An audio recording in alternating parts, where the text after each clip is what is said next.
آپ صلی اللہ علیہ وآلہ وسلم اور باقی جتنے بھی انبیاء ہیں، اعلان نبوت کے بعد جیسے ہر قسم کی برائی سے وہ محفوظ ہوتے ہیں، اعلان نبوت سے پہلے بھی اللہ ان کی حفاظت فرماتے ہیں۔ سیدنا علی المرتضیٰ شیر خدا رضی اللہ تعالی عنہ بیان کرتے ہیں، آپ صلی اللہ علیہ وسلم نے ایک دن فرمایا کہ مجھے اعلان نبوت سے پہلے بھی کبھی بھی جاہلیت کے کسی کام کا خیال نہیں آیا، صرف 2 مرتبہ آیا۔ میں اپنے کسی ساتھی کے ساتھ بکریاں چرانے کے لیے گیا تھا، وہ میرا ساتھی کہنے لگا آپ میری بکریوں کی بھی دیکھ بھال کریں، میں ذرا جا کے قصے کہانیاں سناؤں۔ آپ فرماتے میں بکریوں کو لے کے جو واپس مکہ آیا تو گانے بجانے کی آواز آئی۔ میں نے پوچھا اس گھر میں کیا ہے؟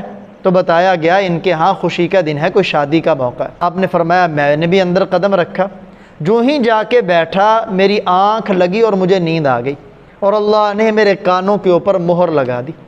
اگلے دن پھر ایسا ہوا، میں گیا اور یہی معاملہ پیش آیا۔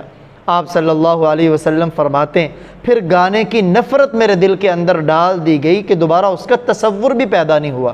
جب قریشیوں نے ایک موقع پر آپ کے سامنے ایک کھانا پیش کیا، آپ نے کھانے سے انکار کر دیا اور فرمایا بتوں کے نام ذبح کیا ہوا جانور میں اس کا کھانا نہیں کھاتا، بتوں کے اوپر منت کے طور پر ذبح کیے ہوئے جانور کا گوشت نہیں کھاتا۔